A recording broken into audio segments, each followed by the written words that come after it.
Kia ora everyone, my name is Jake Isabeth and welcome to JK Extra. Yes, that's right, I'm finally posting actual content on this channel and just seeing how it does. I am going to be doing a bunch of reality television content on this channel because I kind of want to, and it's fun, and I'm into reality television. So, what I thought I was going to do, originally this was going to be a Traitors UK Season 3 review, and then I also wanted to do US Season 3 review, so I just thought, why not? Let's just rank all the seasons, all 12 of them, and my personal thoughts. Now, I've got a PowerPoint here, thanks. This is pretty much how the Meridian review reviews things, and so it's just a little PowerPoint. It's going to show up. It was a lot more fancy, and then it just was bugging a bunch, so I just decided, no, I do not want to. Yeah, and you can also see my mouse. So let's begin to the number 12 spot. Now this one's probably a little bit controversial, but let's go to number 12. At number 12 is the Traitors US Season 1. Now this is probably a bit controversial, because I know people very much like this. This might come down to personal preference. Personally, I don't like the US version of the Traitors that much. I don't like a lot of the things it does. I don't like that there are like celebrities on it, and a lot of things. And a lot of Season 1s for shows are some of the weaker seasons. Because it's just the Season 1, and the show hasn't done much.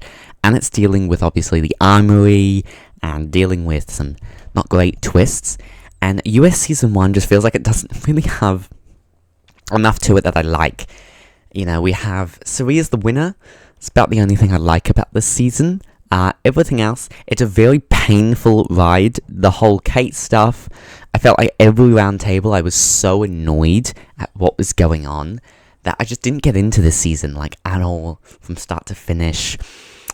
None of the missions are very noteworthy, and the whole fact that they have this, you can just win all the money at the end anyway, it felt like the missions were even more useless than they usually are.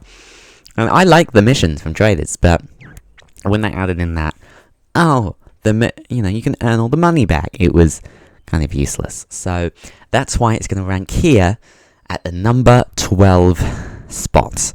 Right, let's next move on to a season that is pretty widely hated in the Traitors community. It is the Traitors Australia Season 2. Yes, this is the shortest season in Traitors history, being only 9 episodes, and it sucks. It sucks all the way through, and the only reason that it's higher than US 1 is because even though I think US 1 is an overall stronger season, it has a lot better of an ending, and the ending bumps it up into the 11th spot over the 12th spot for me. AU2 sucks. It has the most annoying traitor to follow in being Sam. By the way, there are spoilers. Sam is very, very annoying. He is irritating to watch. He's kind of trying to be this called dirt the whole time. And it's very hard. You've got the most brain-dead idiot faithfuls that you're following.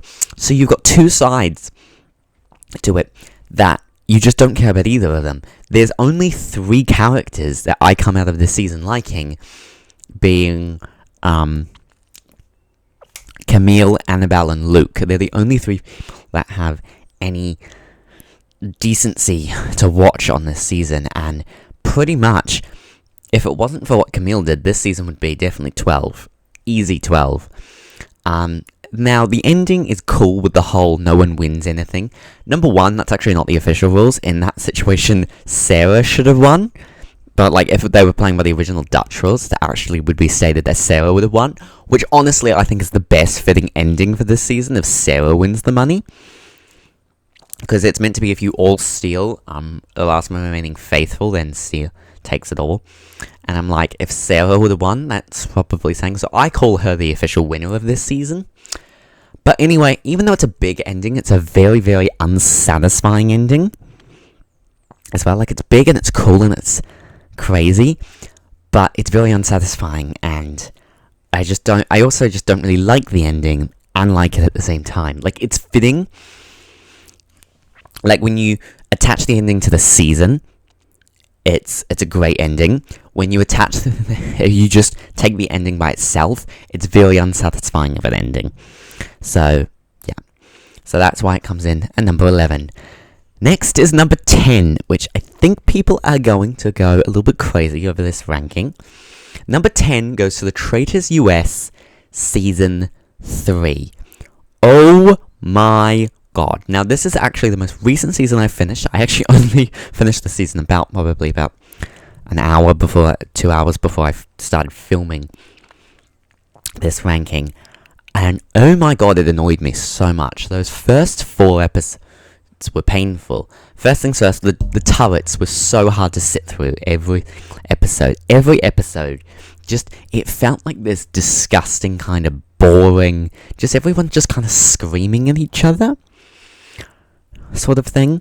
So like, they just weren't fun to watch. It wasn't fun to watch just sit there and bicker and argue and be horrendous the whole time. And then, like, a lot of the twists are really dumb, especially when you take what was all of these great twists from UK Season 3, Episode 1, Season 3, and they ruin pretty much almost every single one of the twists.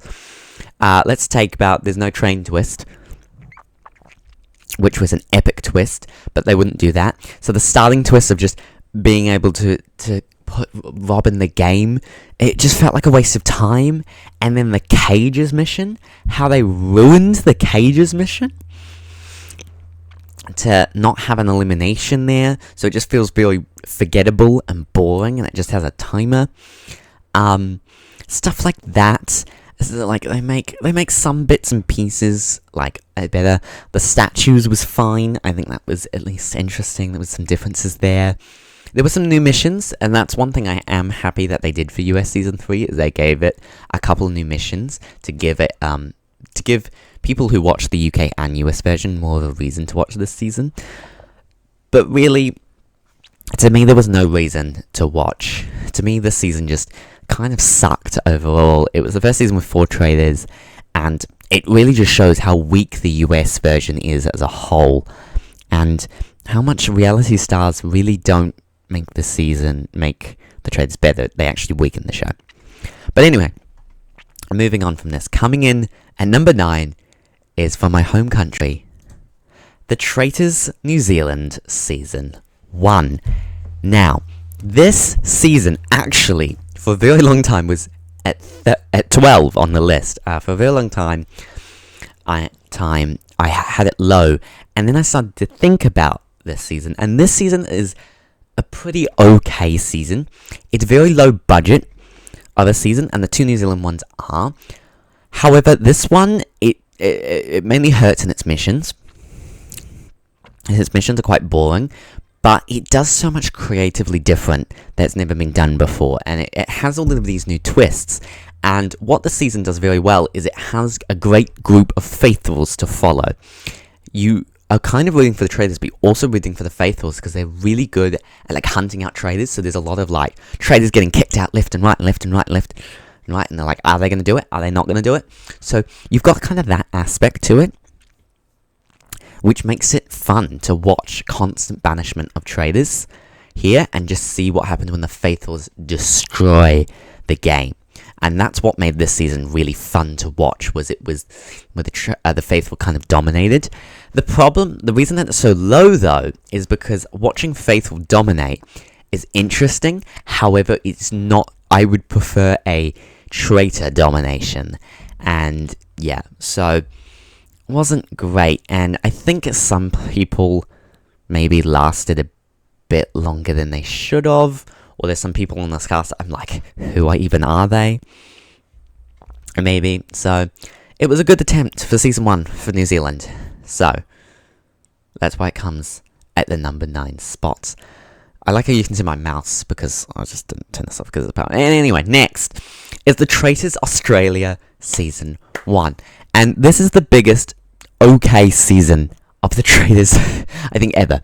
This season is harmed in multiple ways. It's mostly harmed because it was the first ever English-speaking season of the Traitors, right? This season came before any other version, and it was solely based off the Dutch version, which makes it weak because you clearly can tell they don't have all the kinks ironed out yet. They have directly won shield challenges. I found all the shield challenges a bit weird and I find, like, you would know that there was a shield challenge because they extended the episode length. And that's one thing that also harms this season, is the variness of episode lengths. Like, some episodes you'll get 42 minutes, and then some you'll get an hour 12. That's whole 30-minute differences between episode lengths, which kind of made it weird.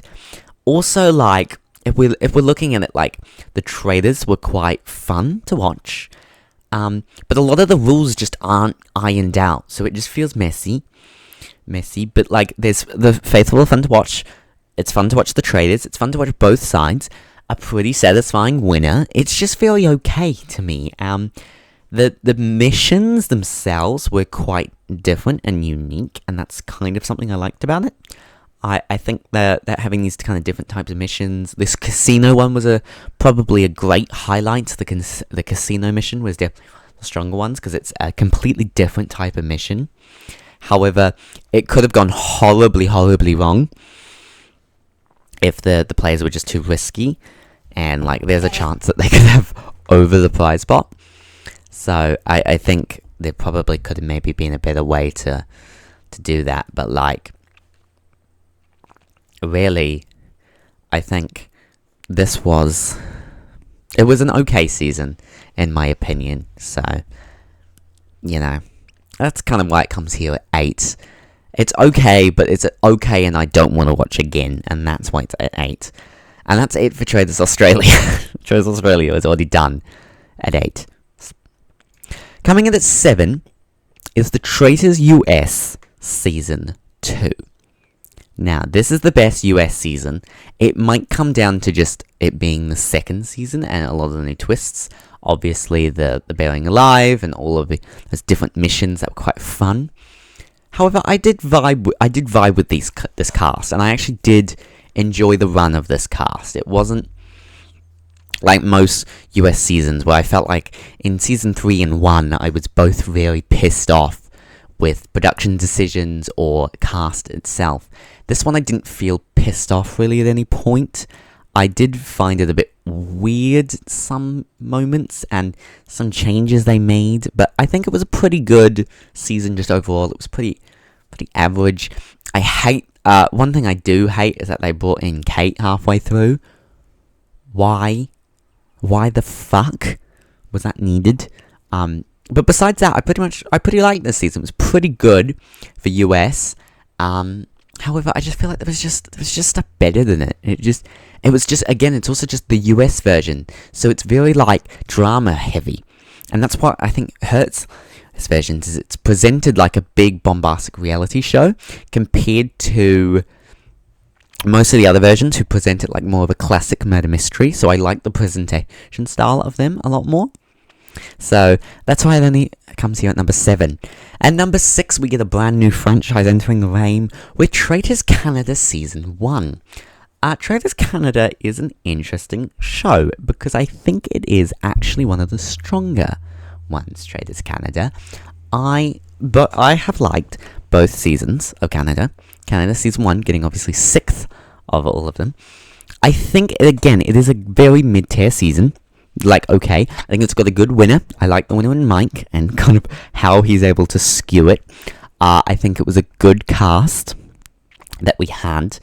The Traitors were a kind of a good mix. They didn't feel like they were over-dominating, but they still felt like they had control of the game, and that was cool. I do like those seasons where it feels very even. And yeah, so it was cool. The mixed reality stars, again, I don't like that the US does it.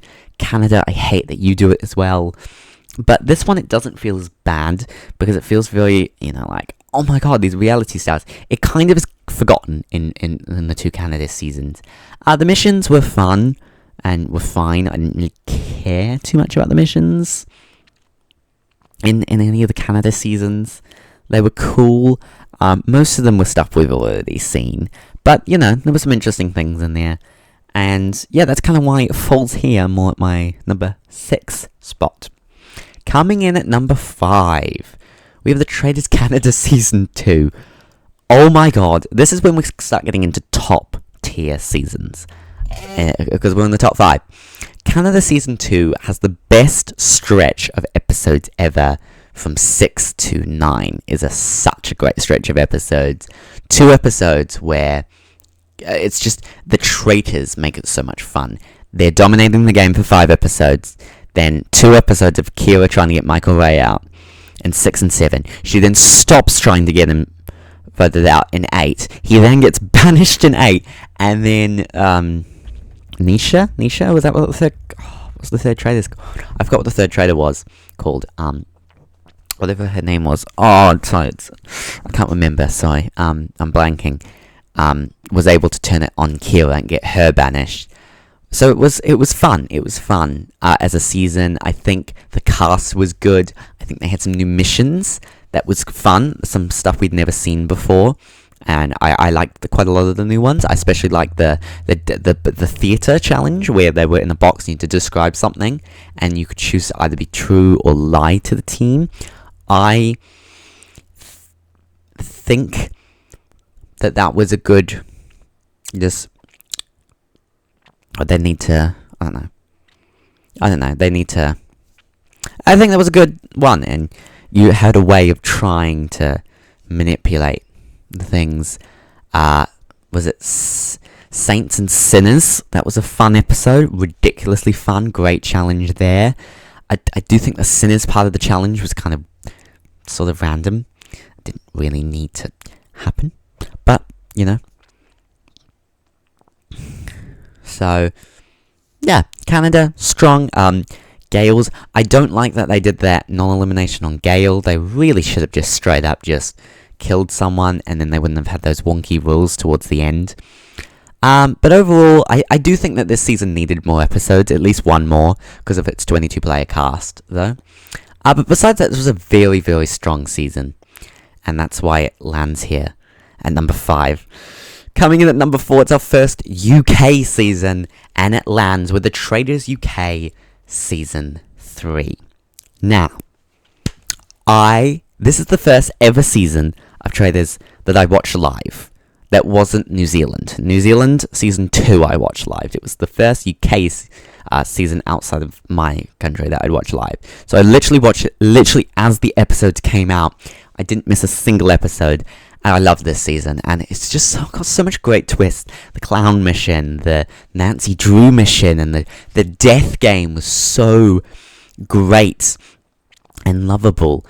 I think the things that do bring it down to 4 and not higher, episode 12 is it's a little bit of a weaker episode. I think the seer needs to be retooled.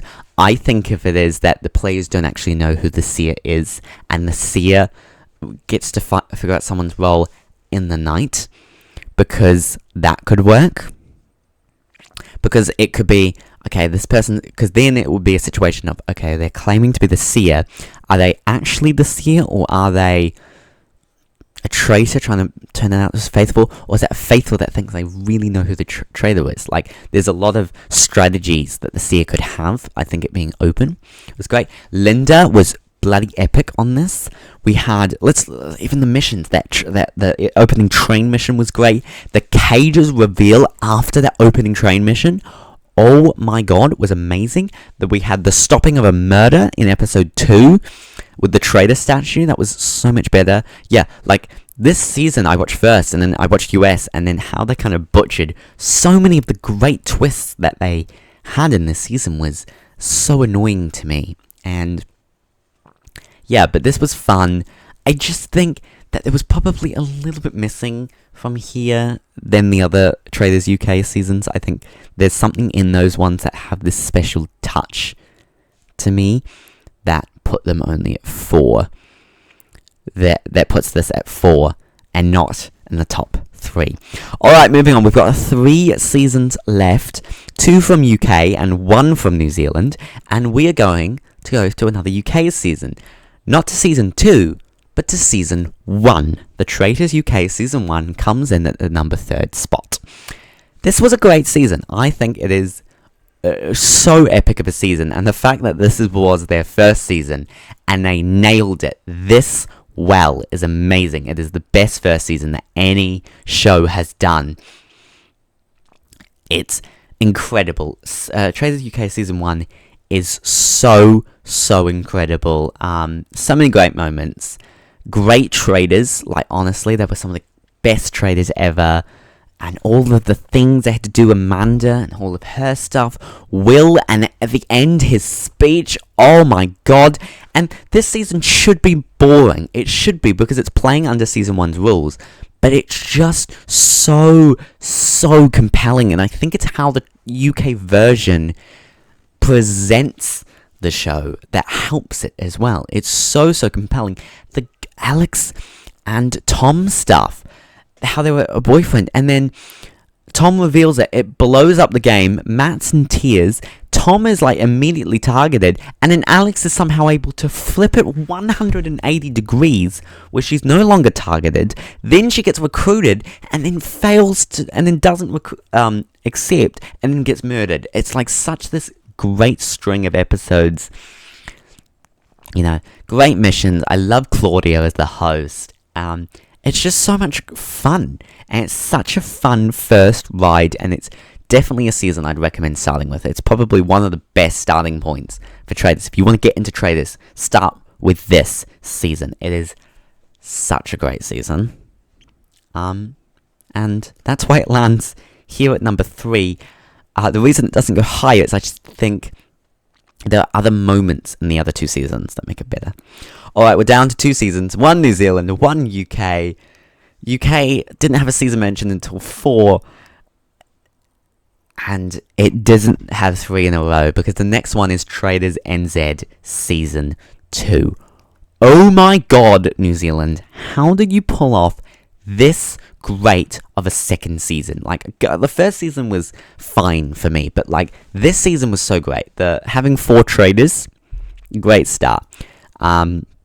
We had some interesting missions here. Their missions, what I liked about New Zealand is season 2 is I can clearly tell that they don't have the highest budget missions, so they had a lot of really impactful missions. The first one was just a nice, like, get to know situation. The second one was the minefield mission that was like kind of revealing information about people. The third mission was getting people's opinions on like things, and then there was like some slab and like trapping people in boxes. There was some like more physical based ones, but then like speaking to the spirits and the electric chairs and the like that 2 truths and a lie mission and the kidnap mission.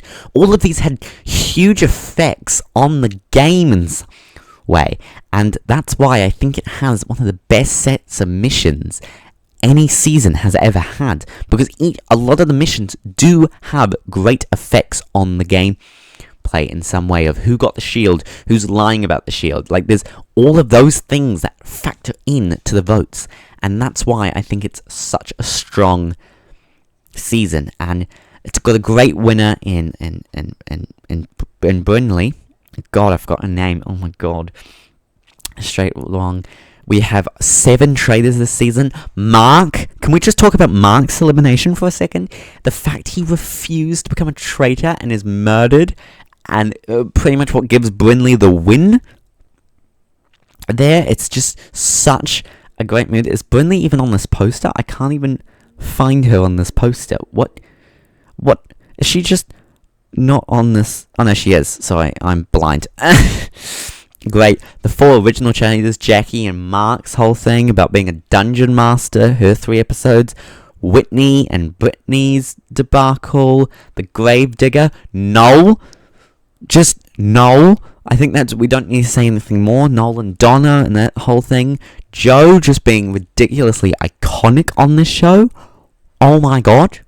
Ridiculously amazing. Just everything came together to be one of the best seasons of the Traitors. But not the best, in my opinion. One beat it. And I'm sad because we got so close, New Zealand, at the 2nd spot. But my favourite season of all time is the Traitors UK Season 2. Wow. Honestly, that's all I can say. Wow. This season is phenomenal. So many great things. We've got this cast.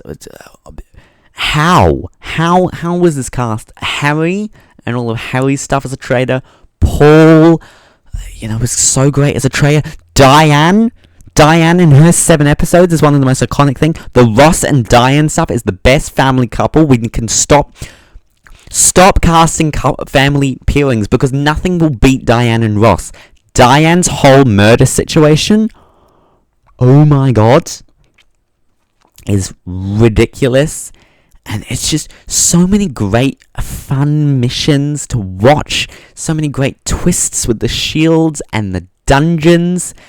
And how Meg was eliminated by default, but everyone was like, oh, it's Paul. So, like, Meg was sitting there with hope. And, like, it's so much about this season just works so well. And it's presented in a way. The finale with Molly being so sure that Harry is a faithful, and then is like debating with Jazz and how is he might be a faithful. It's such a great ending to the show, and it's such an amazing just everything, and it's such a great 12 episodes.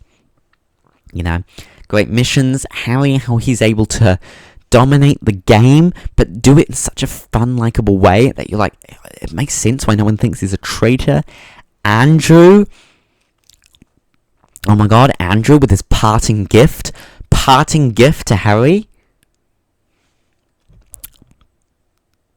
Was that Andrew with his parting gift? Or no, he didn't screw him over. That was the previous one. But like Andrew and all of his stuff, that almost screws Harry over. It's just such a great season. And it might not be... actually, there's a lot of things that could top this. I feel like if they fix the format in a lot of ways, I feel like this is easily a toppable season. So I'm not saying that number 1 is a toppable, that this is, like, never going to be topped. And, like, in a way, like, the top 2 could probably be switched around. Like, I would be fine with putting New Zealand Season 2 as the top season. Like, they kind of do, but, like, it was just such an amazing season that I can't... It's also just its presentation. The UK's presentation of the Traitors is just amazing. And, yeah, and that's why it lands here at the number 1 spot. Okay, so now that we've finished, that was a fun trip through memory lane. Now, I want to kind of do maybe like a point scoring little system here. I'm not actually putting anything on the screen here. I'm just going to do this verbally. So basically, I'm going to give you a point for each position you're in. So if you're in 12th, you get 1 point. 11th, 2nd, 2 points. We're going to see how much each franchise got. We'll start with the US, because it's probably got the least amount of points.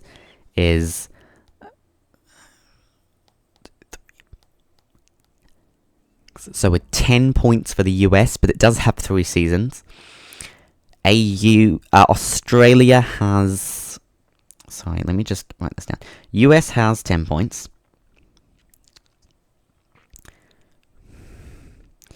AU has...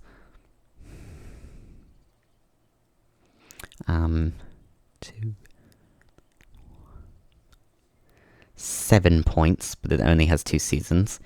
NZ has 4 and has 15 points. Canada has also 15 points.